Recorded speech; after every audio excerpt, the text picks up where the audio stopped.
அகர முதல எழுத்தெல்லாம் ஆதிபகவன் முதற்றே உலகு. ஓம் சுக்லாம்பரதரம் விஷ்ணும் சசிவர்ணம் சதுர்புஜம் பிரசன்னவதனம் தியாயேத் சர்வவிக்னோபசாந்தயே. யா தேவி ஸ்தூயதே நித்யம் விபுதைர்வேதபாரகைः சா மே வசத் ஜிஹ்வாக்ரே பிரம்மரூபா சரஸ்வதி. நிதயே சர்வவித்யானாம் விஷஜே பவரோகிணாம் குரவே சர்வலோகானாம் தட்சிணாமூர்த்தயே நமः.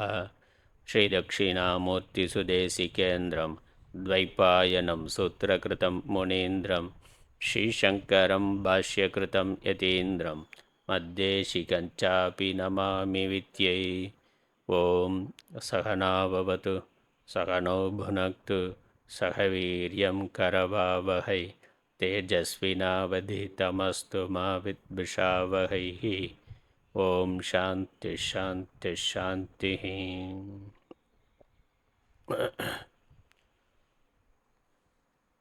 அகர முதல எழுத்தெல்லாம் ஆதிபகவன் முதற்றே உலகு.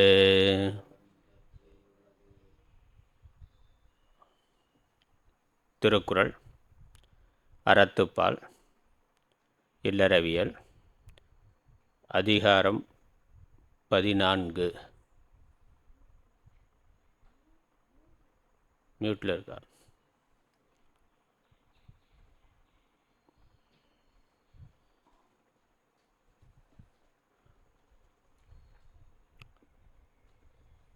ஒழுக்கமுடைமை. அடக்கமுடைமை அதிகாரத்திற்கு அடுத்ததாக ஒழுக்கமுடைமை அதிகாரம் இருக்கின்றது. ஒழுக்கம் என்பது பின்பற்றி வருதல், பின்பற்றி வாழ்தல். ஒழுகுதல்ங்கிறதுலேருந்து வர்ற வார்த்தை ஒழுக்கம். ஒழுகுதல்னா என்னது? தொடர்ச்சியாக ஒன்று இருத்தல். சாஸ்திரங்கள் பெரியோர்கள் சொன்னபடி அவர்கள் வாழ்ந்திருக்கிறபடி அதை பின்பற்றி வாழ்தல். நல்லவர்களை பின்பற்றி வாழ்ந்தால் நல்லொழுக்கம், தீயவர்களை முன்னோடியாக கொண்டு வாழ்ந்தால் தீய ஒழுக்கம். அதில் ஒழுக்கம்ங்கிறது பின்பற்றி வாழ்தல். நம்ம யாரை பின்பற்றி வாழ்கிறோங்கிறத பொறுத்து அது மாறுபடுகின்றது. நல்லொழுக்கம் தீயொழுக்கம் என்று சாஸ்திரம் மற்றும் பெரியோர்கள் அவர்களை வழிகாட்டிகளாக கொண்டு அவர்கள் சொல்லும் விதமாக அவர்கள் வாழ்ந்த வாழ்க்கையை பின்பற்றி ஒழுகுதல், வாழ்தல் ஒழுக்கம். அதற்கு மாறாக தீய ஒழுக்கமுடையவர்களை தவறான நூல்களை பிரமாணமாக கொண்டு அதை பின்பற்றி வாழுகின்ற பொழுது, அவர்களை பின்பற்றி வாழுகின்ற பொழுது அது தவறான ஒழுக்கம் ஆகின்றது. ஒழுக்கம் என்பது அறத்தினுடைய ஒரு பகுதி.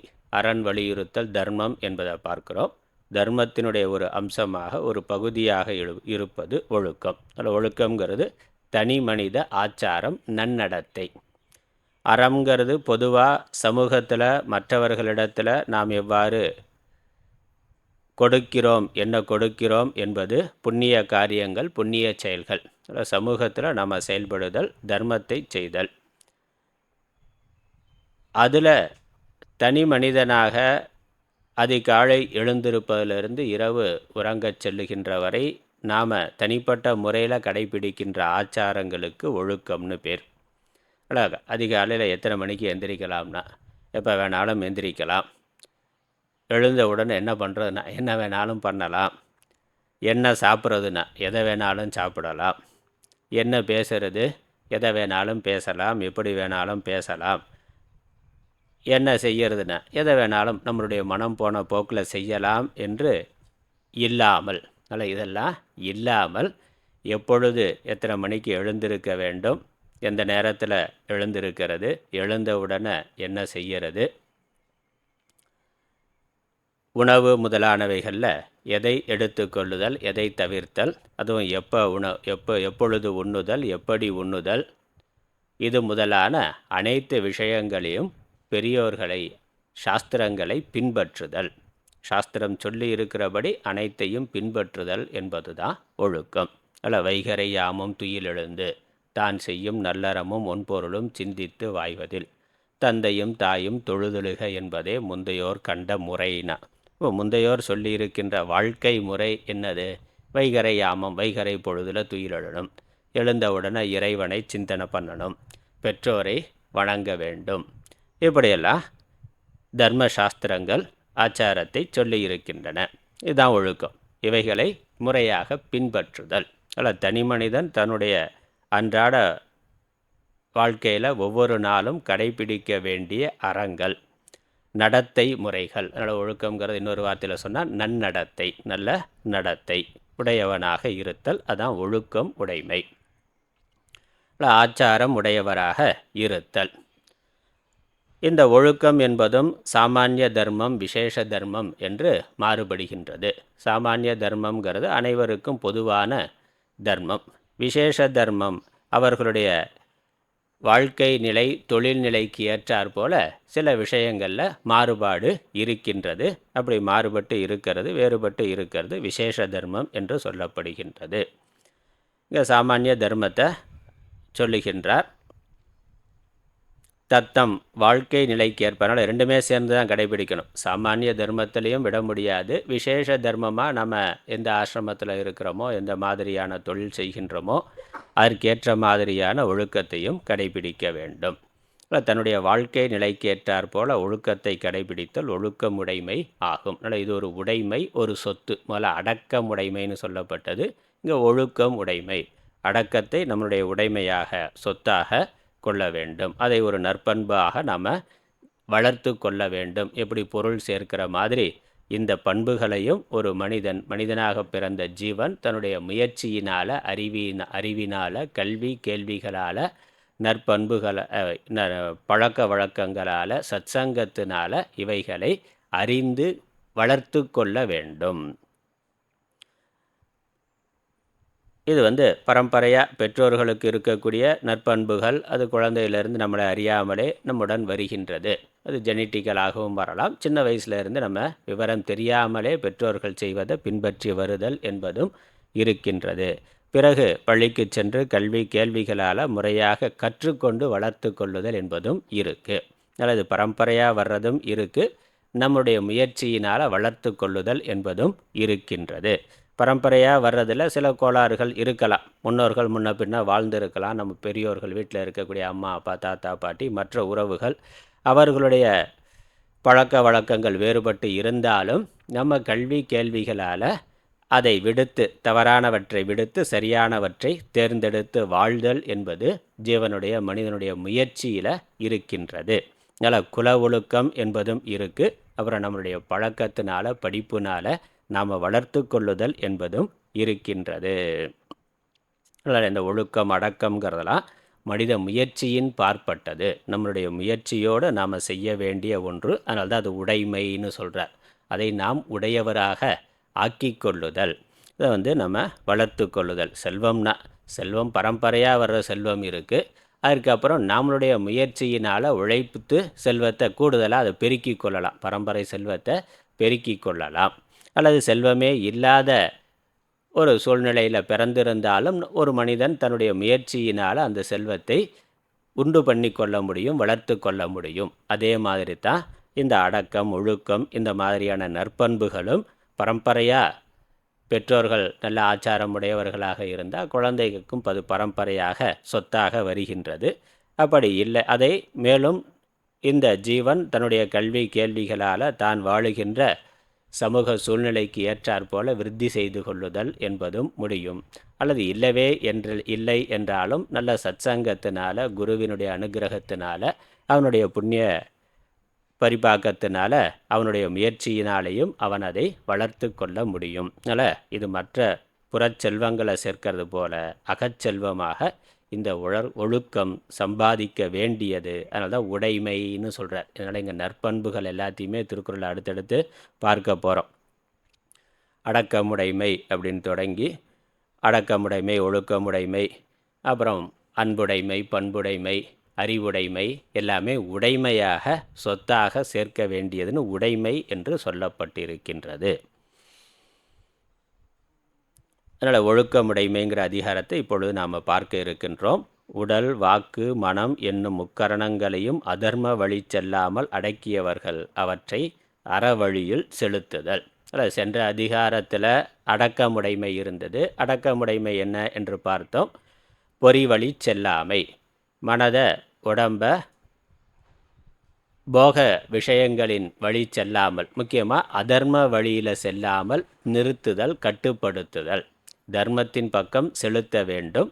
அதில் முதல்ல அடக்கம்ங்கிறது அதர்மத்தை செய்யாமல் இருத்தல், அதர்ம வழியில் மனசு போகாமல் இருக்கிறது, வாக்கில் தவறான வார்த்தைகளை பேசாமல் இருக்கிறது, செய்கையில் தவறான நடத்தை இல்லாமல் இருக்கிறது அப்படின்னு போகிறதுங்கிறது, போக தூண்டுதல்ங்கிறது இயல்புணர்வாக இருக்குது.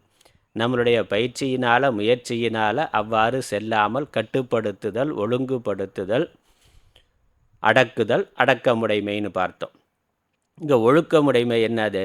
அப்படி கட்டுப்படுத்திய பொறிகளை, மனதை நல்வழியில் செலுத்துதல், பெரியோர்கள் சொல்லுகின்ற வாழ்க்கை முறைப்படி செலுத்துதல். அதில் அடக்கம் செய்யக்கூடாததை செய்யாது இருத்தல், ஒழுக்கம் செய்ய வேண்டியதை செய்தல்.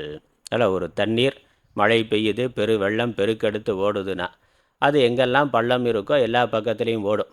நாம் அதை என்ன செய்கின்றோம்? ஒரு ஒழுங்குபடுத்தி அதற்கு ஒரு அணை கட்டி அதை தடுத்து நமக்கு தேவையான பக்கம், விவசாய நிலங்கள் பக்கம் அதை ஆக்கப்பூர்வமாக திசை திருப்புகின்றோம். அதான் மனிதனுடைய முயற்சியினால் இருக்கிறது. அதுவாக போனதுனாக்கா அது வீணாக போய் கடலில் போய் கலக்கும். அப்படி இல்லாமல் அதை முறைப்படுத்தி அணை கட்டி ஒரு பாதையில் அதை திருப்பி விட்டு, முழுக்க தடுத்து நிறுத்துதல்ங்கிறது இல்லை, அதை கட்டுப்படுத்தி நமக்கு தேவையான வயல்வெளிக்கு அதை பாய்ச்சுகின்றோம். அதே மாதிரி இந்த இயல்பாக இந்திரியங்கள் மனதெல்லாம் அதன் போக்கில் போகக்கூடியது. தண்ணீர் மாதிரி எங்கே பள்ளம் இருக்கோ அதை நோக்கி போடுற மாதிரி எங்கே ஈர்ப்பு இருக்கோ அந்த விஷயங்களை நோக்கி ஓடுதல் என்பது இயல்பாக இருக்கும். அது இயல்புணர்வு. ஆனால் அதை அறிவினால் அறிவுங்கிற அணை போட்டு அறிவினால் அதற்கு அணை கட்டி அதை தர்ம வழியில் செலுத்துதல் ஒழுக்கம் ஆகும். அதனால் செய்ய வேண்டியதை செய்தல் என்பது தான் ஒழுக்கம். இந்த 10 குறள்களில் முதல்ல ஒழுக்கத்தினுடைய சிறப்புகளை சொல்லுகின்றார். அதுக்கப்புறம் ஒழுக்கம் இருக்கிறதுனால ஏற்படக்கூடிய நன்மை, ஒழுக்கத்திலிருந்து தவறுதல் என்பதனால் ஏற்படக்கூடிய தீமை, அவைகளை சொல்லுகின்றார். அதுக்கப்புறம்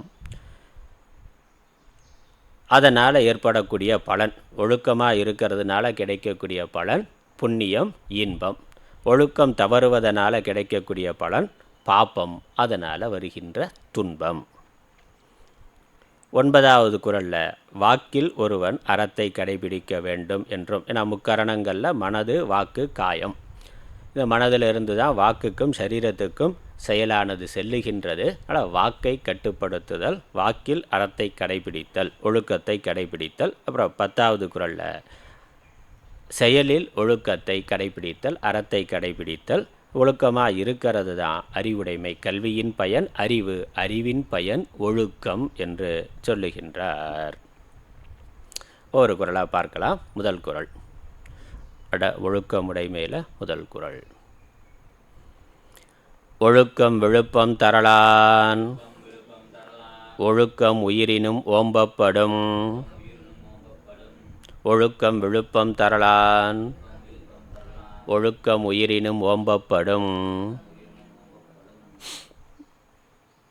தெளிவாக சொல்லுகின்றார். ஒழுக்கம் விழுப்பம் தரலான். இந்த ஒழுக்கம்தான் ஒருவனுக்கு மேன்மையை தரும்.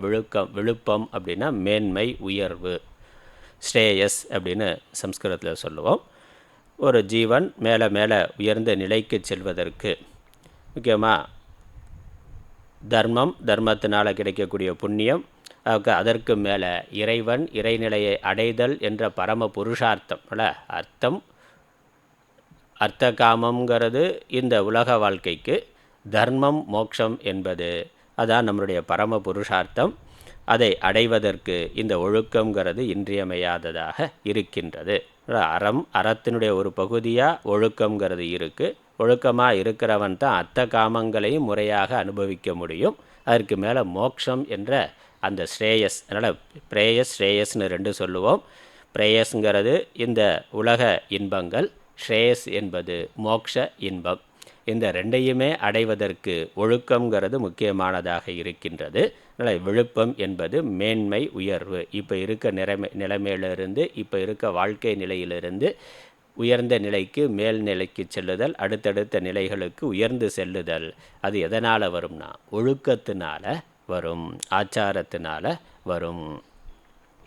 அதனால் இந்த ஒழுக்கமானது உயிரை விட மேலாக கருதப்படும். ஓம்பப்படும்னா கருதப்படும், போற்றி பாதுகாக்கப்படும், போற்றி பாதுகாக்கப்பட வேண்டியது அப்படின்னு அர்த்தம். அதில் உயிரோடு இருக்கிறதுங்கிறது எல்லா உயிர்களுக்கும் இருக்குது. எறும்புலேருந்து புழு பூச்சியிலேருந்து அதுவும் உயிரோடு இருக்குது. அதனால் உயிருங்கிறது சாமான்யமாக இருக்குது. அந்த உயிரை உடைய அந்த ஜீவன் தன்னுடைய சம்ஸ்காரத்தினால் உயர்ந்த நிலைக்கு செல்லுதல், பிறவாத நிலைக்கு செல்லுதல் என்பது ஒழுக்கத்தை ஆதாரமாக கொண்டது. அதனால் ஒழுக்கம் உயிரை விட மேலானது. ஏன்னா உயிரை அடைதல்ங்கிறது எளிமையானது. உயிரை அடைதல்ங்கிறது இயற்கையாகவே, உயிர்ங்கிறது அனாதியாக இருக்கின்றது. அனாதியாக உயிரானது இந்த உடம்போடு சேருதல் என்பது, தொடர்ந்து பிறத்தல் இறத்தல் என்பது பரம்பரையாக நமக்கு வந்து கொண்டிருக்கிறது. அது புண்ணிய பாபத்திற்கு ஏற்றாற்போல. இப்போ இந்த புண்ணிய பாபத்திலிருந்து, முக்கியமாக பாபத்தினால் வரக்கூடிய துன்பத்திலிருந்து நாம் விடுபட வேண்டும், மிகுதியான இன்பத்தை அடைய வேண்டும். அந்த இன்பத்திலும் சிற்றின்பங்களெல்லாம் கடந்து பேரின்பத்தை அடைய வேண்டும். அப்புறம் இந்த அனாதியாக வருகின்ற பிறப்பு இறப்பு இந்த சுழற்சியிலிருந்து விடுபட்டு பிறவாத நிலையை அடைய வேண்டும் என்றால் இது எல்லாமே ஒழுக்கத்தினால் வரக்கூடியது. அதனால் இந்த ஒழுக்கம் என்பது முக்கியமானது, உயிரை விட மேலானது. உயிர் எவ்வளவு நமக்கு முக்கியமோ மற்ற எல்லாமே, எல்லாத்த விட உயிர் முக்கியம். வாழ்க்கையில் உயிரோட முக்கியம். உயிரோடு இருக்கிறது முக்கியமா, இல்லை நிறைய பணம் வச்சுருக்கிறது முக்கியமானா? பணம் வச்சுருக்கிறத விட உயிரோடு இருக்கிறதா முக்கியம். ஏன்னா பணத்தை அனுபவிக்கணும்னா உயிரோடு இருக்கணும். அப்புறம் பணம் போனால் சம்பாதிச்சு கொள்ளலாம், பணம் போனால் திரும்ப சம்பாதித்து கொள்ளலாம். உயிர் போனால் திரும்ப வருமா? வராது. அதனால் இங்கே உயிர் வாழ்க்கை என்பது தான், உயிரோடு இருத்தல், சர்வைவல், உயிரோடு இருத்தல் என்பது தான் மற்ற எல்லாவற்றையும் விட முக்கியமானது, மேலானது. அதில் ரொம்ப கஷ்டப்பட்டு பணம் சம்பாதிக்கிறோம். அப்புறம் ஒரு பெரிய நோய் வந்தால் டாக்டர்கிட்ட போனால் இதுக்கு 10 லட்ச ரூபா செலவு பண்ணணும்னாக்கா, இல்லை நான் செலவு பண்ண மாட்டேன்னு சொல்லுவோமா? 10 லட்ச ரூபா கொடுத்தாலும் பரவாயில்ல, எப்படியாவது என்னை காப்பாற்றி விட்டுருங்கண்ணா. அப்போ உயிரோடு இருத்தல் தான் அந்த செல்வம் இருக்கிறதுக்கு அர்த்தமுடையதாகுது. உறவுகள் இருக்கிறது, செல்வம் இருக்கிறதெல்லாம் நம்ம உயிரோடு இருக்கிற பொழுது தான் அதன் மூலமாக இன்பத்தை அனுபவிக்க முடியும். உயிர்ங்கிறது தான் நம்மை ஜீவனாக வாழச் செய்கின்றது. அந்த உயிரை விட மேலானது ஒழுக்கம். அதில் உயிரை நம்ம எவ்வளவு கவனமாக பாதுகாக்கின்றோமோ, உடம்பை விட்டு உயிர் போய்விடக்கூடாதுங்கிறதுல எவ்வளவு கவனமாக இருக்கிறோமோ, அதைவிட அதிக கவனமாக ஒழுக்கத்தில் இருக்க வேண்டும். ஒழுக்கம் தவறிவிடக்கூடாது, ஆச்சாரத்தை விட்டுவிடக்கூடாதுங்கிறதுல இருக்கணும். ஒழுக்கம்னா நன்னடத்தை, அறநூல்கள் மற்றும் பெரியவர்கள் கூறும் நடத்தையை பின்பற்றுதல். அதனால் எது நல்லது என்று சாஸ்திரம் சொல்லியிருக்கோ, பெரியவர்கள் சொல்லியிருக்கிறார்களோ அவற்றை பின்பற்றுதல். அதில் ஒழுக்கங்கிறதுல நம்மளுடைய உடல் ஆரோக்கியம் என்பது இருக்குது, உடம்பு மையமாக கொண்டு. ஏன்னா சாஸ்திரம் மற்றும் பெரியோர்கள் ஒழுக்கம் இதெல்லாம் இதை செய்யாதேன்னு சொல்கிற பொழுது அங்கே உடல் நலம் இருக்குது, உடல் ஆரோக்கியம் இருக்குது, அதை மையமாக வைத்து சொல்லுகிறார்கள். அப்புறம் மனநலம் இருக்குது, மனதினுடைய மேன்மைக்காகவும் சிலது சொல்லப்பட்டிருக்கு. அதுக்கப்புறம் மதம் சார்ந்த ஒழுக்கம் என்பதும் இருக்குது. உடம்பு ஆரோக்கியமாக இருக்கிறதுக்கு இந்த காய்கறி கீரைகள்லாம் சாப்பிடணும், உடம்பை கெடுக்கக்கூடிய ஜங்க் ஃபுட்டெல்லாம் சாப்பிடக்கூடாதுன்னா. அப்போ எதை சாப்பிடணும் எதை சாப்பிடக்கூடாதுங்கிறதுல ஒழுக்க விதி இருக்குது. சாஸ்திரம் பெரியோர்கள் இதெல்லாம் தவிர்க்கப்பட வேண்டியது, இதெல்லாம் சாப்பிட வேண்டியது. அதையும் சில உணவுகளை இந்த காலத்தில் சாப்பிடக்கூடாதுன்னா, எல்லா காலத்துக்கும் எல்லா உணவுன்னு சொல்ல, சில காலங்களில் சில உணவுகள் சாப்பிட தகுந்தது தான், ஆனால் சில காலங்களில் அதை சாப்பிடாமல் இருக்கணும். புரட்டாசி மாதத்தில் அந்த பக்கம் போகாமல் இருக்கணும்னா. மற்ற நேரத்தில் சாப்பிடக்கூடாதுங்கிறது பொதுவான ஒரு தர்மம். அஹிம்சைங்கிறது சைவமாக இருக்கிறதுங்கிறது பொதுவான ஒரு தர்மமாக சொல்லியிருக்கு. அதுலேயும் அசைவமாக இருந்தாலும் இந்த ஒரு மாதத்தில் இந்த ஒரு காலத்தில் இந்த உணவுகளை தவிர்த்திருங்கள் அப்படின்னு சொல்லியிருக்கு. சாதுர்மாசியம்னு பார்க்குறோம். 2 மாதம் மழை காலங்களில் இந்த உணவு சாப்பிட்றது, இந்த உணவு சாப்பிடாமல் இருக்குது. சன்னியாசிகளுக்கு மட்டும் இல்லை, கிரகஸ்தருக்கும் சொல்லியிருக்கு. கிரகஸ்தருக்கும் சாதுர்மாசியத்தில் அந்த மழை காலத்தில் இந்தந்த உணவுகளெல்லாம் தவிர்க்கணும் அப்படின்னு சொல்லியிருக்கு. அப்போ நம்முடைய தட்பவெப்பநிலைக்கு ஏற்றாற் போல் உடம்புக்கு நலத்தை செய்கின்ற உணவை இதை எடுத்துக்கொள்ளலாம்னு தர்மசாஸ்திரங்கள் சொல்லுது. அது வைத்தியத்தை, மருத்துவத்தினுடைய அடிப்படையில், உடம்போட ஆரோக்கியத்தினுடைய அடிப்படையில் சொல்லியிருக்கு. அதனால் தர்மங்கிறதுல உணவு, உதாரணத்துக்காக உணவு எடுத்துக்கொண்டு சொல்கிறேன். அதே மாதிரி மற்ற விஷயங்கள்லேயும் எப்போ எழுந்திருக்கலாம், எழுந்த உடனே யோகாசனம் பண்ணுறது, ஜபம் பண்ணுறது, தியானம் பண்ணுறது அப்படிங்கிறதெல்லாம், எந்த ஜலத்தில் குளிக்கிறது, பச்சை தண்ணியில் குளிக்கிறதா, சுடுதண்ணியில் குளிக்கிறதா, அதெல்லாம் கூட தர்மசாஸ்திரம் ஒழுங்குபடுத்தி சொல்லியிருக்கு. இப்போ உடம்பு ஆரோக்கியத்துக்கு எதெல்லாம் தேவை அப்படிங்கிற மருத்துவ அடிப்படையில் அந்த ஒழுக்க விதியானது இருக்கின்றது. ஒன்று. அதுக்கப்புறம் மனநலம் என்பதும் இருக்குது.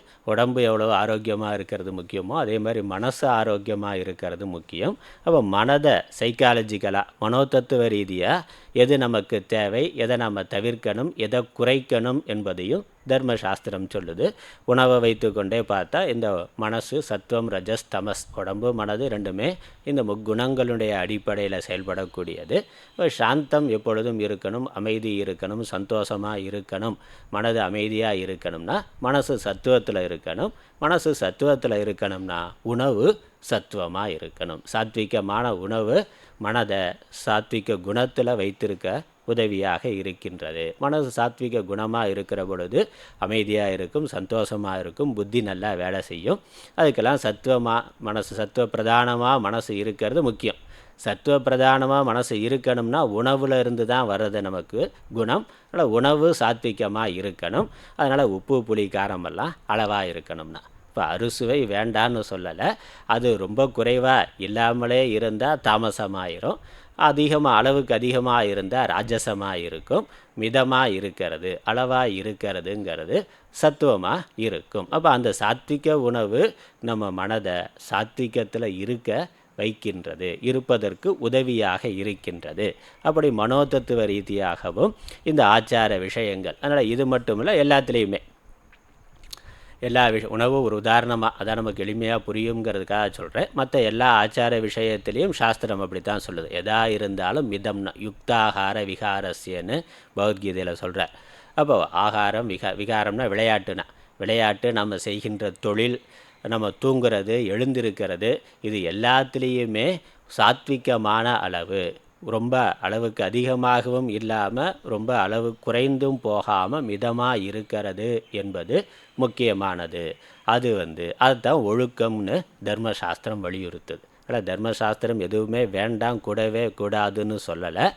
அதை கட்டுப்படுத்துதல், அதை ஒழுங்குபடுத்துதல், அது நம்மளுடைய மனதுக்கு அமைதியை தர்ற மாதிரி, சந்தோஷத்தை தர்ற மாதிரி எது தேவையோ அதை ஒழுக்கங்கிற பெயரில் சொல்லியிருக்கு. அதனால் தனி மனிதன் உடம்பு ஆரோக்கியமாக இருக்கிறதுக்கு, மனசு அமைதியாக சந்தோஷமாக இருக்கிறதுக்கு மனோதத்துவ ரீதியாகவும் ஒழுக்க விதிமுறைகள்ங்கிறது இருக்குது. கற்பு முதலானவைகள்லாம் மனசு சார்ந்து தானே, மனதை மையமாக வைத்து கொண்டு உடலையும் வலியுறுத்தி உடலுக்கும் சொல்லுது. அதனால் உடம்பு மனசை கெடுக்கும், மனசு உடம்பை கெடுக்கும், பரஸ்பரம் ஒன்றை ஒன்று சார்ந்து இருக்கக்கூடியது. அப்போ கற்பு நெறி அப்படின்னு சொல்கிற பொழுது அதை ஒழுக்க நெறின்னு பார்க்குறோம். அது மன அமைதிக்கு, அமைதியான ஒரு சந்தோஷமான வாழ்க்கைக்கு அது தேவையானது. அதனால் மனோதத்துவ ரீதியாகவும் இந்த ஒழுக்கங்கிறது சாஸ்திரங்களில் சொல்லப்பட்டிருக்கு, பெரியோர்களால் சொல்லப்படுகின்றது. அதுக்கப்புறம் ஆன்மீக ரீதியாக நம்ம மேலே மேலே உயர்ந்து போகிறதுக்கு, இந்த ஜீவனுடைய சம்ஸ்காரத்துக்கு மதமானது, மதத்தினுடைய அடிப்படையில், அதனால் அது மத பார்வை, மதத்துக்கு மதம் அதில் வேறுபடுது, எதை சாப்பிடலாம் எதை சாப்பிடக்கூடாதுங்கிறது மதத்துக்கு அது மதம் அதில் வேறுபாடு இருக்கின்றது. இந்த ஒழுக்க விதிமுறைகள்லேயே மதத்துக்கு மதம் வேறுபாடு இருக்கின்றது. அப்போ அந்த மத நோக்கங்கிறது, அந்த மதம் வாழ்க்கையினுடைய லட்சியம் என்ன, அந்த லட்சியத்தை அடையிறதுக்கான வழிமுறை என்ன என்று அந்த மதம் எப்படி வரையறை பண்ணுகின்றதோ அதன் அடிப்படையில் வாழ்க்கையில் ஒழுக்க விதிகளை சொல்லுகின்றது. அதில் நம்மளுடைய ஹிந்து தர்மம், நம்மளுடைய பாரத பண்பாடு, நம்மளுடைய சனாதன தர்மம் வாழ்க்கையினுடைய லட்சியமாக இந்த புருஷார்த்தம் என்று, அதுலேயும் பரம புருஷார்த்தம் மோட்சம், இறைவனை அடைதல் அல்லது மோட்சத்தை அடைதல் என்பதை பரம புருஷார்த்தமாக சொல்லி அதை அடையிறதுக்கு தான் பிறவி, அதற்கு தான் மனித வாழ்க்கை என்று வரையறுத்து கொடுத்திருக்கின்றது. அப்போ நம்மளுடைய வாழ்க்கையினுடைய போக்கு அந்த லட்சியத்தை மையமாக கொண்டது. அதனால் மத ரீதியான ஒழுக்கம் என்பதும் இருக்கின்றது. அப்போ யாருக்கு எந்த காலத்தில் எந்த தர்மத்தை கடைபிடித்தல், யார் எந்த காலத்தில் எந்த இடத்துல எந்த தர்மத்தை கடைபிடித்தல் என்பது ஒழுக்க விதிமுறைகளில் மாறுபடுகின்றது. ஒழுக்கங்கிறதுக்கு மத ரீதியான நோக்கமும் இருக்க சொல்கிறேன். அதனால் உடல் ரீதியாக ஆரோக்கிய ரீதியான நோக்கங்கிறது ஒழுக்கத்தில் இருக்குது. அந்த அடிப்படையில் சாஸ்திரம் சொல்லுது. அப்புறம் மனோதத்துவ ரீதியாக ஒழுக்கத்தை வலியுறுத்தி சொல்லுகின்றது. அப்புறம் ஆன்மீக வளர்ச்சி, ஆன்மீக முன்னேற்றம் என்ற அடிப்படையிலையும் சாஸ்திரம் சொல்லுகின்றது. அதனால் வெங்காயம் பூண்டு சாப்பிடாதேன்னா ஆன்மீகத்தில் அது தவிர்க்கணும் அப்படிங்கிறது.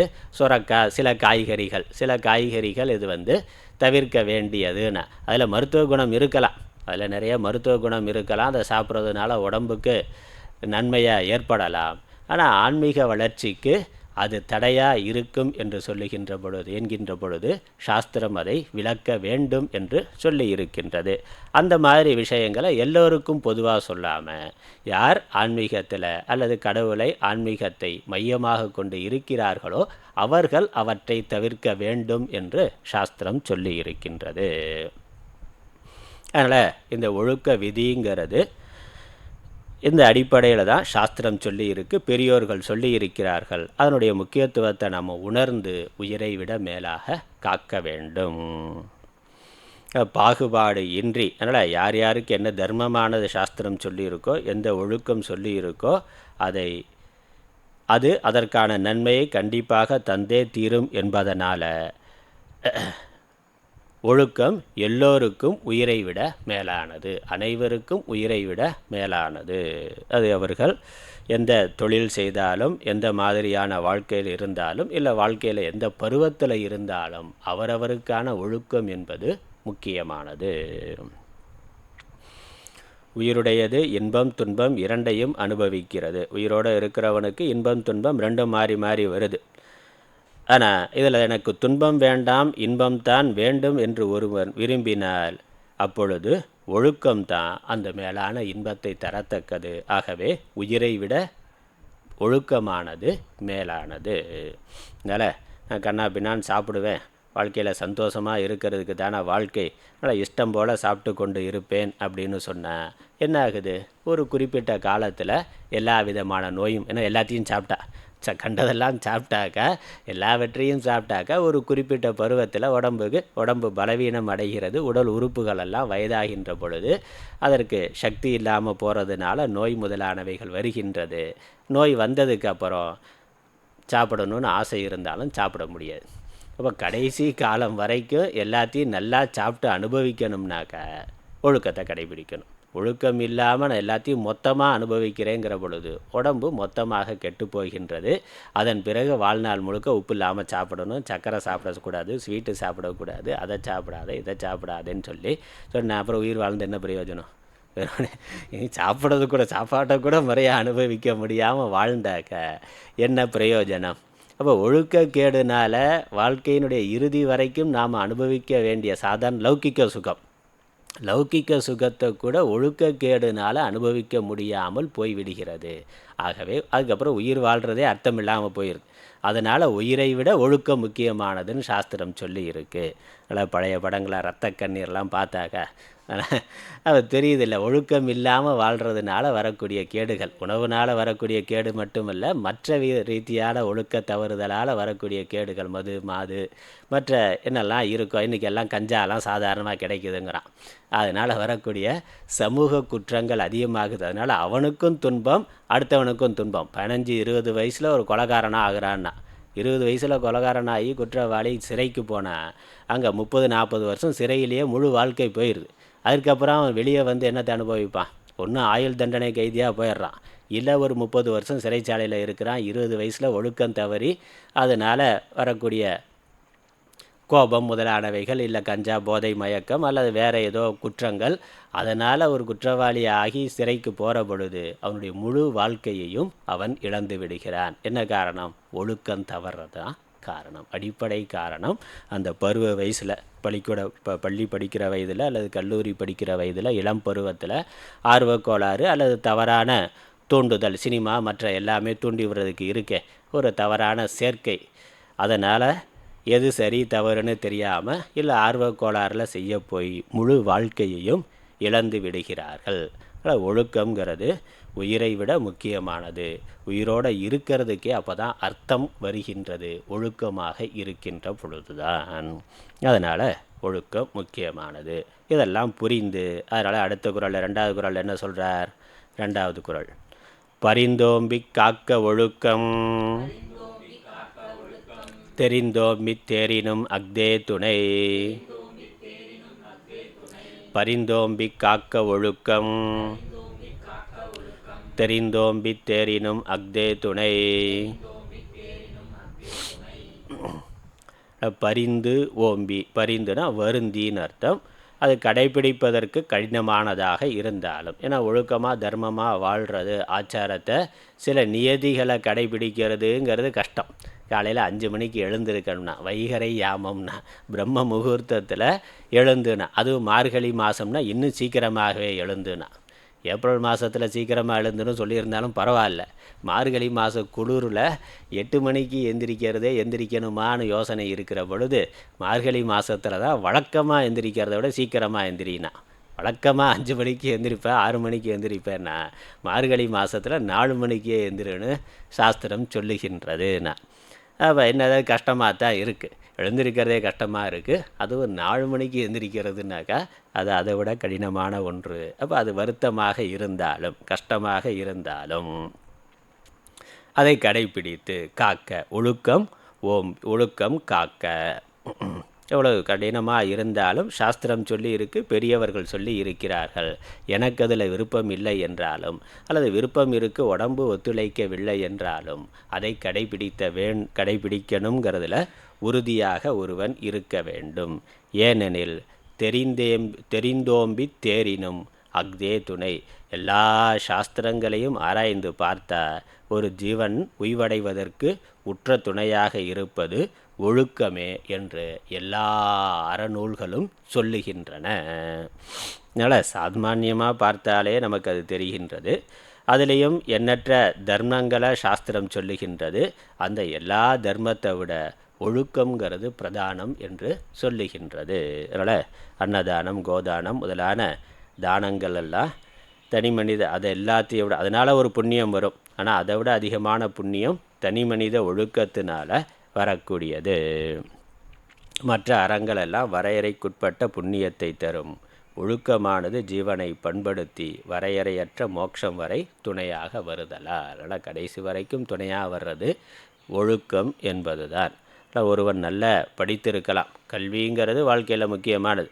நிறையா படித்து நிறையா மார்க் வாங்கியிருந்தான்னா வெளிநாடுகளுக்கு கூட வேலைக்கு செல்லலாம். ஆனால் அங்கே போகிற பொழுது ஒழுக்கம் இல்லைன்னா தொடர்ந்து இருக்க முடியுமா?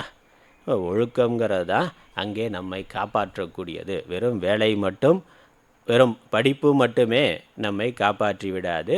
அந்த படிப்புனால் வேலை கிடைக்கலாம், அந்த வேலையில் நம்ம ஒழுக்கத்தை கடைபிடிக்கவில்லை என்றால் அல்லது வேலை செய்கிற இடத்துல ஒழுக்கத்தை கடைபிடிக்கவில்லை என்றால் தொடர்ந்து அங்கே நீடித்து இருக்க முடியாது. அதனால் இந்த அறிவையும் காப்பாற்றுவது ஒழுக்கம். அதனால் எல்லா அறநூல்களையும் பார்த்தா ஒழுக்கம் இல்லை என்றால் ஒழுக்கம்தான் மேலான அறமாக சொல்லி இருக்கின்றது. ஆகவே அதுவே துணையாக வரத்தக்கது.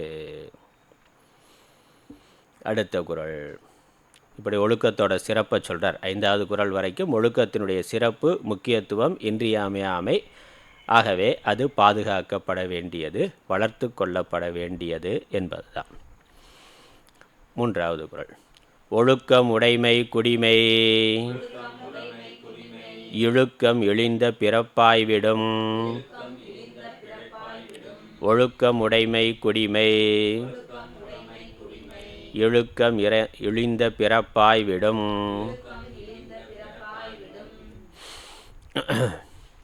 குடிமைனா குடிமை பண்பு, குடிமக்கள்னு சொல்கிறாமே, குடியிருப்பவர்கள், மனிதர்கள் சேர்ந்து வாழுகின்ற தன்மை உடையவர்கள். அப்படி குடும்பமாக வாழும் தன்மை உடையவர்கள்ங்கிறால் தான் மக்களுக்கு, மனிதர்களுக்கு குடிமக்கள் அப்படின்னு பேர்.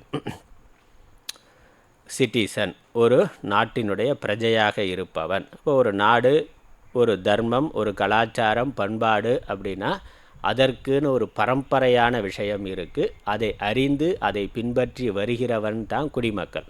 குடிமகன் அப்படின்னாக்க அந்த நாட்டினுடைய சட்டதிட்டங்களை, பாரம்பரியத்தை அறிந்து அதை முறையாக யார் பின்பற்றி வருகிறானோ அது குடிமை பண்பு. அதனால் குடிமக்களுக்கு குடிமை பண்புங்கிறது இருக்கணும்.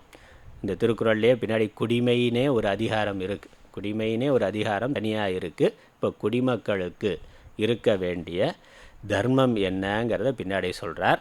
இங்கே முக்கியமான தர்மம் ஒழுக்கம். ஒழுக்கம், ஒரு தனி மனிதன் ஒழுக்கமாக இருக்கிறது ஒரு முக்கியமான கடமை.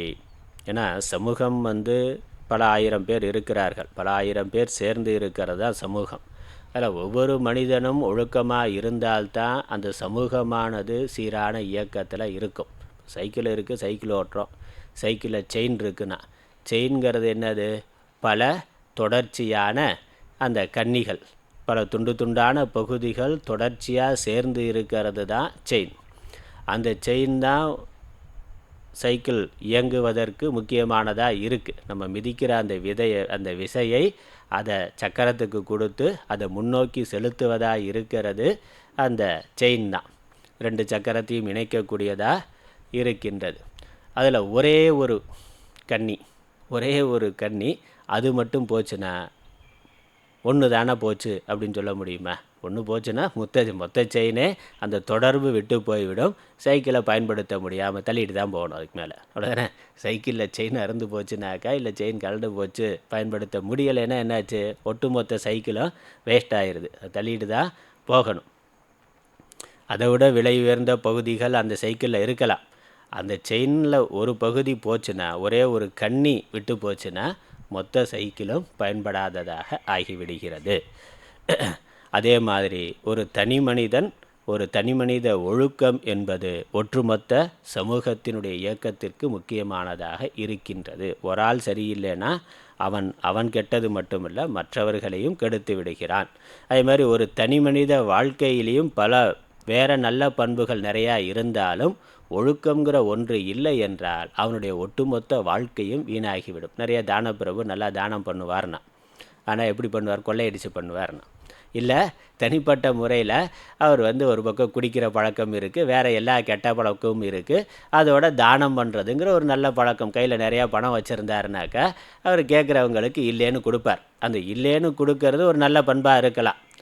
ஆனால் அவனிடத்தில் மற்ற கெட்ட பண்புகள் அவனுடைய அந்த வாழ்க்கையை கெடுத்துவிடும், மகிழ்ச்சியாக சந்தோஷமாக இல்லாமல் செய்துவிடும். அதனால் ஒழுக்கம், உடைமை, குடிமை. ஒரு குடிமகனுக்கு, ஒரு சாமானியனுக்கு ஒழுக்கம் என்பது தான் முக்கியமான குடிமை பண்பு ஆகும்.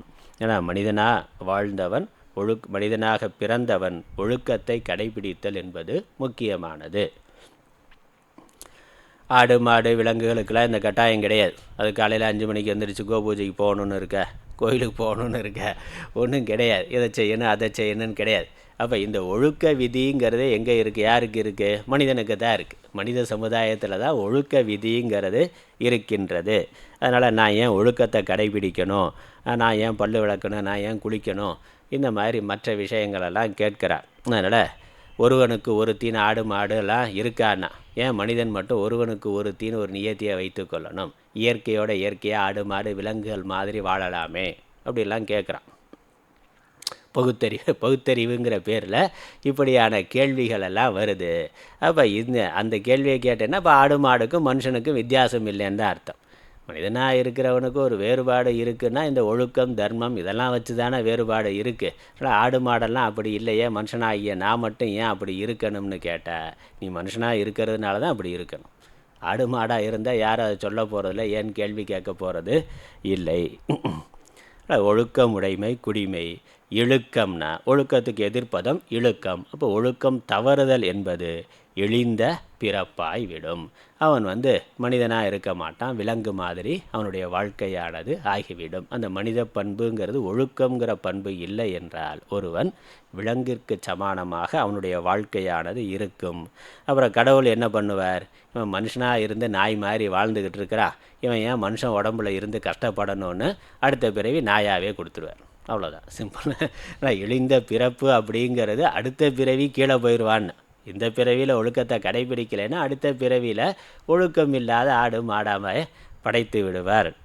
அல்லது இந்த பிறவியிலேயே அவன் சரீரத்தில் மனிதன் மாதிரி இருக்கலாம், அவனுடைய வாழ்க்கை விலங்குக்கு சமானமாகத்தான் இருக்கும். அதனால் இழிந்த பிறவி அப்படின்னு சமூகத்தில் குற்றவாளிகளை பற்றி நம்ம சொல்கிற பொழுது அப்படி விமர்சனம் பண்ணுறோம். குற்றம் பண்ணுறவன் அதிகமாக மற்றவருக்கு சமூகத்துக்கு கெடுதல் பண்ணுறவன், இல்லை பாலியல் வன்கொடுமை மிருகம் மாதிரி நடந்து கொள்கிறவனை அவன் மிருகமாக கருதப்படுகின்றான். அதாவது இழிந்த பிறவின மனித பிறவியிலிருந்து இழிந்த தன்மையை அவன் அடைந்து விடுகிறான்.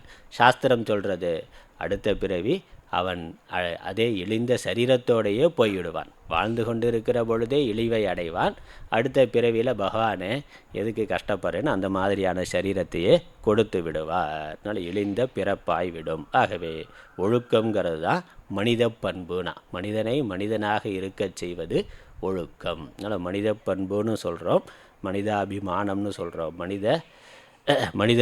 மனிதர்களுக்குன்னு இருக்கக்கூடிய அறிவுடைமையினுடைய விளைவு ஒழுக்கம் என்பது. அதனால் கடைசி குறளில் சொல்ல போகிறார், பார்க்கலாம் பின்னாடி. அடுத்த குறள். இதில் இது வரைக்கும் சொன்னது சாமானிய தர்மம், பொது தர்மமாக சொன்னார். இங்கே விசேஷ தர்மமாக சில விஷயங்களை சொல்லுகின்றார். 4வது பாடல். மரப்பினும் ஓத்துக்கொழலாகும் பார்ப்பான் பிறப்பொழுக்கம் குன்றக் கெடும். மரப்பினும் ஓத்துக்கொழலாகும் பார்ப்பான் பிறப்பொழுக்கம் குன்றக் கெடும். இந்த சமூகத்தில் உயர்ந்த நிலையில் முக்கியமாக சமூகத்திற்கு வழிகாட்டியாக இருக்கக்கூடிய கல்வியாளர்கள், கல்வி சார்ந்த தொழில், கல்வித்துறையில் இருக்கக்கூடியவர்கள், அந்த காலத்தில் பிராமணர்கள் அவர்களுக்கு அதுவே தான் வாழ்க்கையாக இருந்தது. பரம்பரை தொழில் என்று வந்தாலும் படிக்கிறது, பாடம் சொல்கிறது என்பது தான் அவர்களுக்கு வாழ்க்கை. அது தவிர வேறு எந்த வேலையும் செய்யக்கூடாது. எல்லா சாஸ்திரங்களையும் படிக்கணும், எல்லா தொழில் சார்ந்த கல்வியையும் படிக்கணும். அவர்கள் அதை அடுத்த தலைமுறைக்கு கற்றுத்தர வேண்டும். அதனால் வேதம் படிக்கிறது மட்டும் இல்லை, வேறு என்னெல்லாம் சாஸ்திரங்கள் இருக்கோ எல்லா சாஸ்திரங்களையும் அவர்கள் முறையாக படிக்கிறது. அடுத்த தலைமுறை அவர்களுக்கு எந்த தொழில் இருக்கோ அந்த தொழிலை கற்றுத்தருதல். அதாவது க்ஷத்திரியர்களுக்கும் பிராமணர்கள் தான் வில்வித்தையை கற்றுக் கொடுக்குறாங்க, துரோணாச்சாரியர் தான் கற்றுக் கொடுக்குறார். அப்போ என்னது, அவர் நேரடியாக யுத்தத்துக்கு போகக்கூடாது, ஆனால் மகாபாரத்தில் போனார், அது வேறு விஷயம். ஆனால் கற்றுக் கொடுக்கறதுங்கிறது அவருடைய வேலை. அப்போ எல்லா துறையும், அந்த துறை மட்டும் இல்லை, வேதம் படிக்கிறதுங்கிறது மட்டும் இல்லை, வேதம் ஒட்டி என்னெல்லாம் தொழில்கள் சமூகத்தில் இருக்கோ அது சார்ந்த தொழில்களை படிக்கிறது, அதை சார்ந்த ஆராய்ச்சிகளை மேற்கொள்கிறது, அதற்கான நூல்களை படைக்கிறது, அதை அந்தந்த தொழில் செய்பவர்களுக்கு அவற்றை கற்றுத்தழுதல் என்பது பிராமணர்களுக்கு தொழிலாக இருந்தது. அதனால் பிராமணர்கள் தான் இந்த தர்ம சாஸ்திரங்களை வகுப்பவர்கள், கல்வி அறிவு சார்ந்த எல்லாவற்றையும் செய்பவர்கள். அவர்கள் ஒழுக்கம் கெட்டால் ஒட்டுமொத்த சமுதாயமும் கெட்டுவிடும். அதனால் அதை வலியுறுத்தி சொல்லுகின்றார். மரப்பினும் ஓத்து கொழலாகும். ஓத்துங்கிறது வேதத்துக்கு ஒரு பேர். ஓதுதல்னா படித்தல். இப்போ ஓதுதல் ஓதி வர்றதுனால ஓத்துன்னு பேர். வேதம் குரு சிஷ்ய சம்பிரதாயமாக குரு சிஷ்யனுக்கு உபதேசம் பண்ணுறார், அவர் அடுத்த சிஷ்யன் அப்படின்னு அப்படி பரம்பரையாக எழுதி வைக்கப்படாமல் பரம்பரையாக செவி வழியாக வந்தது. ஓதி வந்ததுனால, ஓதி வருவதனால ஓத்து என்று பெயர் வேதத்துக்கு. அப்படி ஒரு பிராமணன் உயர்ந்த குடியில் பிறந்தவன், கல்வியாளனாக இருக்கக்கூடியவன், தான் படித்த கல்வியை அவன் மறந்து போனாலும், அபியாசம் பண்ணலைன்னா கொஞ்சம் நாளில் மறந்து போயிடும். மறந்து போனாலும் திரும்ப படிச்சுக்கலாம், ஒன்றும் தப்பு இல்லை. திரும்ப ஒரு அபியாசம் பண்ணலாம், 4-5 தடவை நினைவுபடுத்தினா வந்துடும், திரும்ப புஸ்தகம் எடுத்து பார்த்தா வந்துடும். மறந்த கல்வியை மீண்டும் படைத்து கொள்ளலாம். அல்லது அவன் மறந்தே போனாலும் அதனாலும் பரவாயில்லைன்னா, படிச்சுட்டா மறந்து போச்சுன்னா அதனால் ஒன்றும் பெரிய தோஷம் இல்லை. ஆனால் பிறப்பொழுக்கம், அந்த பிராமணர்களுக்குன்னு இருக்கக்கூடிய அந்த ஒழுக்கத்திலிருந்து அவர் தவறினால் அவருடைய உயர்ந்த குடிப்பிறப்பானது மாறிவிடும்னா. அதனால் பிறப்பொழுக்கம் குன்ற கெடும்னா அவன் உயர்ந்த இப்போ பிராமணராக இருக்கிறார், அடுத்த பிறவி கண்டிப்பாக இருக்க மாட்டார்னா. ஏன்னா ஒழுக்கம் தவறுனதுனால. ஒழுக்கம் தவறுன்னு. இந்த பிராமணனாக இருந்து வேதம் படிக்கலைனாலும் பரவாயில்ல, ஆச்சார ஒழுக்கமாக இருந்தாருனாக்கா அடுத்த பிறவிலையும் பிராமணராக பிறக்க வாய்ப்பு உண்டு. ஆனால் உயர்குடியில் பிறந்திருக்கக்கூடிய ஒரு பிராமணன் ஒழுக்கம் தவறுனான்னாக்கா அடுத்த பிறவியில் கீழ்குடிக்கு தாழ்ந்த குடிக்கு வந்து விடுவான். அதிலேருந்து இன்னொன்று என்ன தெரியுது, ஒருவன் தாழ்ந்த குடியில் கீழான குடியில் பிறந்திருந்தாலும் அவன் ஒழுக்கமுடையவனாக இருந்தால் அதனால் ஏற்படக்கூடிய புண்ணியத்தினால் அடுத்த பிறவியில் உயர்ந்த குடியில் பிறப்பதற்கான வாய்ப்பு இருக்கின்றது. அதனால் சூத்திரனாக இருக்கிறவன், இப்போ சூத்திரனாக பிறந்திருக்கிறவன் அடுத்த பிறவியில் பிராமணனாக பிறப்பான்னா, ஒழுக்கமாக இருந்தான்னா, ஒழுக்கமாக ஆச்சாரமாக இருந்தான்னாக்கா அவனுக்கு என்ன கடைப்பிடிக்க முடியுமோ, அவனுக்கு பெரியவர்கள் பரம்பரையாக என்ன சொல்லியிருக்கிறார்களோ அதை கடைப்பிடித்தாலே அவன் அதனால் ஏற்படக்கூடிய புண்ணியத்தினால் அடுத்த பிறவி உயர்வான பிறவியாக இருக்கும். அதற்கு மாறாக உயர்குடியில் பிறந்திருக்கிற ஒருவன் அந்த ஒழுக்கத்தை தவறினால் அடுத்தடுத்த பிறவி கீழ்நிலைக்கு செல்வதாக இருக்கும். ஆனால் நம்மளுடைய சாஸ்திரங்களுடைய படி, சாஸ்திரங்கள் சொல்லியிருக்கிறபடி இந்த ஜாதி என்பதை ஒரு பிறவிக்குள்ளே மாற்றிக்கொள்ள முடியாது. சாஸ்திரத்தில் இருக்கிறபடி ஜாதிங்கிறது பிறப்பின் அடிப்படையில் வரக்கூடியது. அதில் தொழில் அடிப்படையில் நம்ம ஏற்றத்தாழ்வுகள் பார்க்குறோம். அதை ஒரு பிறவிக்குள்ளே ஒருவன் மாற்றிக்கொள்ள முடியாது. ஆனால் அடுத்தடுத்த பிறவிகளில் மாற்றிக்கொள்ள முடியும்.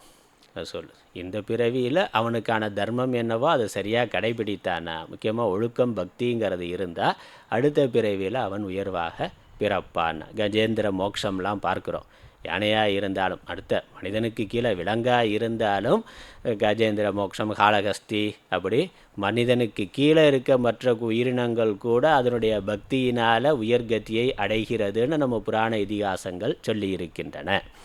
அதனால் இந்த பிறவியில் நம்மால் ஜாதியை மாற்றிக்கொள்ள முடியாது. ஆனால் ஒழுக்கமாக இருக்கிறதுனால அடுத்தடுத்த பிறவிகளில் உயர்குடிக்கு போக முடியும். ஆனால் இப்பொழுது உயர்குடியில் பிறந்திருந்தாலும் ஒழுக்கம் தவறுவதால் ஒருவன் கீழ்நிலைக்கு செல்லுவான். அதனால் இது மாற்றிக்கொள்ள முடியாது. நான் ஒரு பிறவிக்குள்ளே மாற்றிக்கொள்ள முடியாது. ஆனால் அடுத்தடுத்த பிறவிகளில் இது மாறுபடக்கூடியது. அதனால் அதை வலியுறுத்தி சொல்லுகின்றார். ஒழுக்கத்தினுடைய சிறப்பு அதன் மூலமாக காமிக்கிறார்.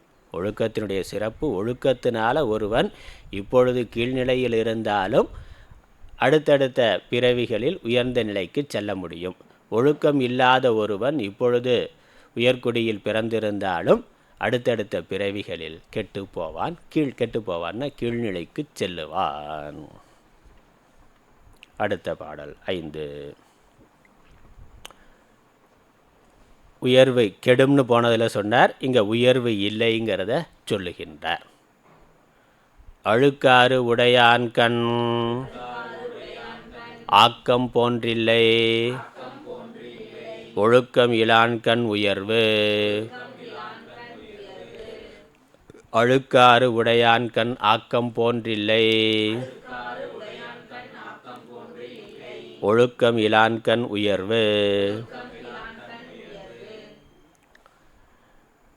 இங்கே ஒரு உதாரணத்தோடு சொல்கிறார். அழுக்காருனா பொறாமை இருக்கிறவனிடத்தில் செல்வமானது இருக்காது. அவனிடத்தில் செல்வம் இருந்தாலும் அது காலப்போக்கில் அழிந்து போகும். உண்பதும் உடுப்பதும் இன்றி கெடும்னு மோசமாக சொல்கிறார். கொடுப்பது அழுக்கறுப்பான் சுற்றம், உண்பதும் உடுப்பதும் இன்றி கெடும்னா சுற்றம் அவன் மட்டும் இல்லை, செல்வன் பொறாமை இருந்தாக்கா அவன் வறுமைக்கு போவான்ங்கிறது மட்டும் இல்லை, அவனை சுற்றி இருக்கக்கூடிய உறவுகளும் கூட சாப்பாட்டுக்கு போட்டுக்கிறதுக்கு துணி இல்லாத கீழ்நிலைக்கு செல்லும் அப்படின்னு ரொம்ப கடுமையாக சொல்லி இருக்கிறார்ல. அழுக்கறுப்பான் சுற்றம், பொறாமை உடையவனுடைய சுற்றம் உறவுகள் உண்பதற்கு உணவு இன்றி உடுப்பதற்கு உடை இன்றி கெட்டு போகும்னா. அப்போ அழுக்காருடைய மோசமான நிலையை சொல்கிறார். அவனிடத்தில் செல்வம் இருந்தாலும் அந்த செல்வம் அவனுடைய பொறாமை குணத்தினாலேயே அவனை வறுமைக்கு கொண்டு சென்று, செல்வமானது போய் அவன் வறுமையை அடைவான்.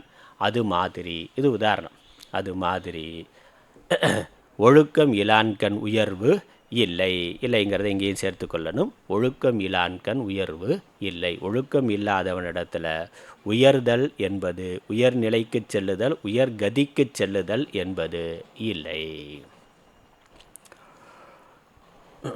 அப்படின்னா கீழே தான் அவனுடைய வாழ்க்கை நிலை கீழ் நோக்கி செல்லும், மேல்நிலைக்கு செல்லுதல் என்பது இல்லை. ஏன்னா இன்றைக்கு இதெல்லாம் அதிர்ஷ்டமான விஷயம். இன்றைக்கு சமூகத்தில் பார்த்தாக்கா செல்வந்தர்களாக இருக்கக்கூடியவர்கள் அல்லது அதிகாரத்தில் இருக்கக்கூடியவர்கள், அரசியலில் இருக்கக்கூடியவர்கள் ஒழுக்கம் இல்லாமல் இருக்கிறத பார்க்குறோம். தனி மனித வாழ்க்கையில் அவன் நல்லா சமூகத்தில் அந்தஸ்தாக இருக்கலாம், பணம் பதவியோடு இருக்கலாம், அந்த பணம் திமிருனாலேயே ஒழுக்கக்கேடு உடையவனாக இருக்கிறான். ஆனால் அரசியல் ரீதியாக அவனுக்கு அரசில் இல்லை எவ்விதமான தண்டனையும் கிடைக்கிறது இல்லை, நம்ம பார்க்குறோம். ஏன்னா அரசாங்கமே அவங்க கையில் இருக்குது. அரசாங்கமே வாங்க வாங்க வாங்க உள்ள அரசாங்கமே அவர்கள் கையில் இருக்குன்னா, அரசியலில் இருக்கிறவன் தர்மத்தை கடைபிடிக்கணும் அப்படிங்கிறது தான் முக்கியமானது. தர்மம் தெரிந்தவன் தான் அரசியல் தலைவனாக இருக்கணும், அரசாங்கத்துக்கு வரணும். ஆனால் தர்ம ராஜானே பேர் சொல்கிறோம். தர்மராஜானா யாரோ ஒரு தனி மனிதன் கிடையாது, தர்மத்தை கடைபிடிப்பவன் தர்மராஜா. ஏன்னா ராஜாவாக இருக்கிறவன் தர்மவானாக இருக்க வேண்டும் என்பது தான். இப்போ ராஜாவாக இருக்கிறவனே தர்மமாக இல்லைன்னா குடிமக்கள் எப்படி தர்மமாக இருப்பாங்க? அப்போ அவனிடத்தில் இருக்கக்கூடிய செல்வம் மற்ற அதிகாரம் இவைகளால் அவன் ஒழுக்கம் தவறியவனாக ஆனால் அதற்கு தண்டனை இப்பொழுது இந்த பிறவியில் கிடைக்காம போகலாம். ஏன்னா நீதித்துறையும் அவன் கையில் இருக்குது, அரசியல் துறையும் அவன் கையில் இருக்குது. அதனால் சட்டத்தை எப்படி வேணாலும் வளைக்க முடியும். சட்டத்தில் இருக்க எல்லா ஓட்டையும் தெரியும். இல்லைன்னா தேவைன்னா சட்டத்தையே மாற்றி அமைத்து கொள்ள முடியும்னா அந்த அளவுக்கு அதிகாரம் இருக்குது. அதனால் இப்போ நம்ம சமூகத்தில் பார்க்கறது இந்த ஒழுக்கம் தவறியவர்களெல்லாம் உயர்ந்த நிலையிலே இருக்கிறார்கள். அவர்கள் செய்கின்ற தவறுக்கு அவர்கள் தண்டனை அடைவது இல்லைங்கிறத பார்க்குறோம். சாமானியவன் ஒழுக்கமாக இருக்கிறவன், உண்மையாக இருக்கிறவன், நேர்மையாக இருக்கிறவன் வாழ்நாள் முழுக்க கஷ்டப்பட்டு கொண்டு இருக்கிறான்ங்கிறத பார்க்குறோம். அரசியல்வாதியாக இருக்கிறவன் ஒரு பக்கம், அரசு அதிகாரிகளாக இருக்கக்கூடியவர்களே ஒரு லஞ்சம் வாங்காமல் நேர்மையாக இருக்கக்கூடிய ஒரு அரசு ஊழியர் ப்ரமோஷன் இல்லாமல் தண்ணி இல்லாத காட்டில் இருப்பார் அவர். ஏன்னா அப்படி அவன் கொடுப்பான். நேர்மையாக இருந்தாக்க அரசியல்வாதி கையில் அதிகாரம் இருக்கிறதுனால அரசு ஊழியர்களையே அவன் இஷ்டத்துக்கு ஆட்டி படைக்கிறான். யார் அவனுக்கு ஆதரவாக இருக்கிறார்களோ இல்லை லஞ்சம் வாங்கி அதில் ஷேர் கொடுக்குறானோ மற்றதெல்லாம் நமக்கு தெரியும். அப்போ அந்த மாதிரி நேர்மை இல்லாத அரசு அதிகாரிகள் உயர்ந்த பதவிக்கு போகிறது, வாழ்நாள் முழுக்க எந்த விதமான சட்ட ரீதியான பாதிப்பும் அடையாமல் ரிட்டையர்ட் ஆகி போயிடுறான் பார்க்குறோம். ஆனால் நல்ல நேர்மையாக இருக்கக்கூடியவர்கள் ஊழல் பண்ண மாட்டேன், நான் லஞ்சம் வாங்க மாட்டேன் அப்படின்னு அரசியல்வாதிகளுக்கு ஒத்துழைப்பு கொடுக்காதவர்கள், அவர்கள் அதே நிலையில் ப்ரமோஷன்லாம் இல்லாமல் அல்லது எங்கேயோ ஒரு மூலையில் வேலை செய்யக்கூடியவர்களாக இருக்கிறத பார்க்குறோம். இப்போ இதெல்லாம் இப்போதைக்கு அவர்களுடைய வாழ்க்கை நிலை அப்படி இருக்கலாம். ஆனால் அவர்களுடைய தர்மமானது அவர்களை காக்கும். அவர்கள் உயர்வை அடைவார்கள்.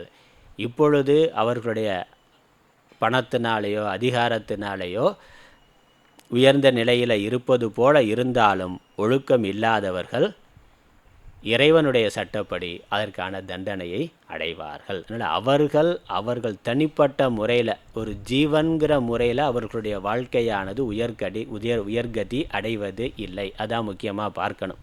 நம்ம இப்போ இருக்கக்கூடிய உடல், இந்த உயிர் வாழ்க்கை, இதை மட்டும் வைத்துக்கொண்டு ஒழுக்கத்தினால தர்மமாக இருக்கிறதுனால ஒரு பிரயோஜனமும் இல்லைன்னு நினைக்கிறோம். ஏன்னா நாஸ்திகவாதியோட அவனுடைய கருத்து அப்படித்தான் இருக்குது. அரசியல்வாதிக்கு கடவுள் நம்பிக்கை இல்லை, அவர் கடவுள் இல்லைன்னு சொல்கிறான். உடம்புக்கு வேறு ஆத்மா இல்லை, வேறு எதுவும் இல்லை, சொர்க்க நரகம்லாம் இல்லை, புண்ணிய பாபம்னா இல்லை என்பவன், அந்த கொள்கை உடையவன் அரசியல்வாதியாக இருந்தால் என்னது, என்ன வேணாலும் பண்ணிக்கலாம்.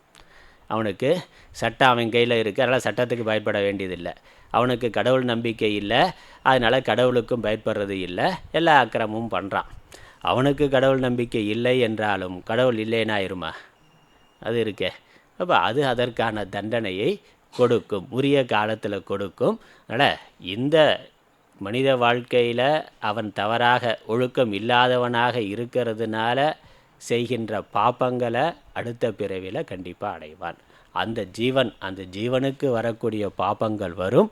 அந்த ஜீவன் உயர்கதி அடைவது இல்லை. நரக்கம் முதலான லோகங்களுக்கு அல்லது மனித பிறவிக்கு கீழான பிறவிகளுக்கு அது செல்லும். அதனால் இது அதிருஷ்டமானது. ஒழுக்கத்தினுடைய பிரயோஜனம் எப்பொழுதுமே, ஒழுக்கம் தர்மத்தினுடைய பிரயோஜனம் அதிருஷ்டமானது. திருஷ்டமாக சில விஷயங்கள் நமக்கு தெரியலாம், ஆனால் முக்கியமாக அதிருஷ்டமானது. அதனால் இங்கே சாஸ்திரம் தான் பிரமாணம்.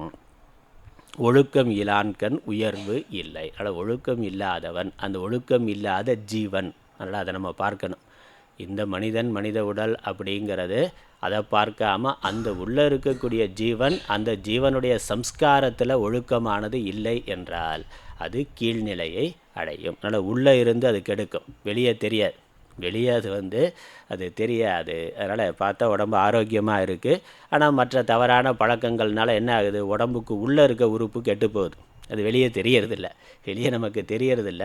உடம்புக்கு உள்ளே இருக்கக்கூடிய உறுப்புகள் கெட்டு போகின்றன. அப்புறம் ஒரு நாளைக்கு ஒரு குறிப்பிட்ட காலத்திற்கு பிறகு அது ரொம்ப அளவுக்கு ரொம்ப டேமேஜ் ஆனதுக்கு அப்புறம் தான் அவன் பண்ண அக்கிரமத்தோட விளைவு அவனுக்கு தெரியும். அப்போ தான் தெரியுது. அப்போ இது உடம்புக்குள்ளே, ஸ்தூலமான உடம்புக்குள்ளே அப்படி தான் இருக்குது. வெளியே பார்க்குறதுக்கெல்லாம் நல்லா பளபளன்னு தான் இருக்கிறார். அதெல்லாம் க்ரீமெல்லாம் போகிறதுனால வர்றது, அது செல்வ செழிப்புனால சாப்பாடுனால வரக்கூடிய வெளி தோற்றத்தில் எந்த தெரியலை. ஆனால் அவன் பண்ண அந்த தவறான உணவு அல்ல மற்ற தவறான பழக்க வழக்கங்களால் வரக்கூடிய கெடுதல் எப்படி இருக்குது, உள்ளே இருக்குது. உள்ளே இருந்து அது வேலை செய்கின்றது. கண்டிப்பாக அது வேலை செய்யும். உரிய காலத்தில் அது அதனுடைய பலனை கொடுக்கும். அதே மாதிரி இந்த ஒழுக்கம் இல்லாமல் இருக்கிறதுனால வரக்கூடிய கேடு அது ஜீவனுடைய சம்ஸ்காரத்தில், ஜீவனிடத்தில் அது பதிவாகின்றது. அந்த ஜீவனுடைய புண்ணிய பாப்ப கணக்கில் அது சேருகின்றது. ஒழுக்கமாக இருந்தால் அது புண்ணியமாக சேருது. ஒழுக்கம் இல்லை என்றால் அது பாப்பமாக அவனிடத்தில் சேருகின்றது. அதனுடைய விளைவு எப்போ தெரியும், அடுத்த பிறவியில் தெரியும். அடுத்த பிறவியில் அவன் உயர்ந்த கதி, புண்ணியம் இருந்தால், ஒழுக்கமாக இருந்திருந்தால் உயர்ந்த கதியை அடைவான். அது இல்லை என்றால் தாழ்ந்த கதியை அடைவான். அதனால் உறுதியாக சொல்கிறார், ஒழுக்கம் இலான்கண் உயர்வு இல்லை. உயர்வு இல்லைங்கிறது நிச்சயம். சாஸ்திரம் சொல்கிறது, கடவுள் சொல்கிறது, அது நிச்சயமாக அவனுக்கு உயர்வு என்பது இல்லை. அதனால் சமூகத்தில் நமக்கு தோற்றத்தில் பார்க்கறதுக்கு ஒழுக்கம் இல்லாதவர்கள் உயர்ந்த நிலையில் இருக்கிற மாதிரி தெரியலாம். நிச்சயமாக அந்த ஜீவனுக்கு உயர்வு என்பது இல்லை. அடுத்த பாடல் 6. ஒழுக்கத்தின் ஒல்கார் உறவோர் இழுக்கத்தின் ஏதம் படுபாக்கறிந்து. இப்படி இருக்கிறதுனால ஒழுக்கத்தினுடைய உயர்வை அறிந்திருக்கக்கூடியவர்கள். அதனால் இப்படி தர்ம சாஸ்திரங்கள் சொல்லியிருக்கு. அதில் பரிபூர்ண ஸ்ரத்தை உடையவர்கள் ஒழுக்கத்திலிருந்து ஒரு பொழுதும் தவறுவது இல்லை. அதனால் என்ன துன்பங்கள் வந்தாலும் ஒழுக்கம் தவறுவதால் கீழான பிறவியானது ஏற்படும் என்பதை அறிந்து. அதனால் உறவோர்னா மன உறுதி உடையவர்கள், உள்ள உறுதி உடையவர்கள் இழுக்கத்தின் ஏதம் படுபாக்கு அறிந்து.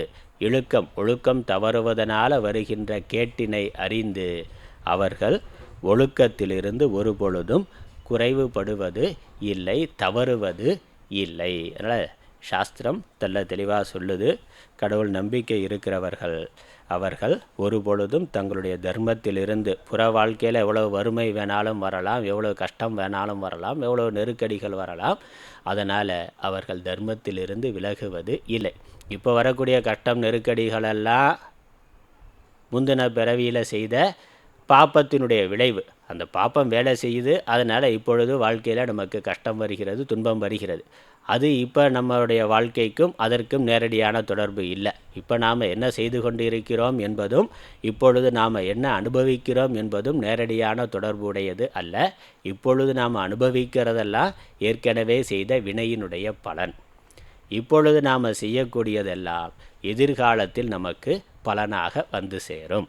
அதனால் இப்பொழுது இருக்கக்கூடிய நெருக்கடியினால், கஷ்டத்தினால் ஒருவன் ஒழுக்கம் தவறுதல், இந்த நியதியை, இயற்கை நியதியை, விதியை, இறைவனுடைய சட்டத்தை அறிந்தவர்கள், புண்ணிய பாப பலனை அறிந்தவர்கள் ஒரு பொழுதும் பாப்பத்தை செய்வது இல்லை, தன்னுடைய ஒழுக்கத்திலிருந்து தவறுவது இல்லை. அதனால் இழுக்கத்தின் ஏதம் படுபாக்கு அறிந்து ஒழுக்கத்தின் ஒல்கார் உறவோர். சரி, மேற்கொண்டு அடுத்த வாரம் பார்க்கலாம். ஓம். ஓதற்கு எளிதாய் உணர்தற்கு அரிதாகி வேதப் பொருளாய் மிக விளங்கி தீதற்றோர் உள்ளுதொரும் உள்ளுதொரும் உள்ளம் உருக்குமே. வள்ளுவர் வாய்மொழி மாண்பு. ஓம் ஈஸ்வரோ குருராத்மேதி மூர்த்திபேத விபாகினே व्योमवत्याप्तदेहाय दक्षिणामूर्तये नमः. ओं पूर्णमदः पूर्णमिदं पूर्णात् पूर्णमुदच्यते पूर्णस्य पूर्णमादाय पूर्णमेवावशिष्यते. ओं शान्ति शान्ति शान्तिः. हरिः ओम्.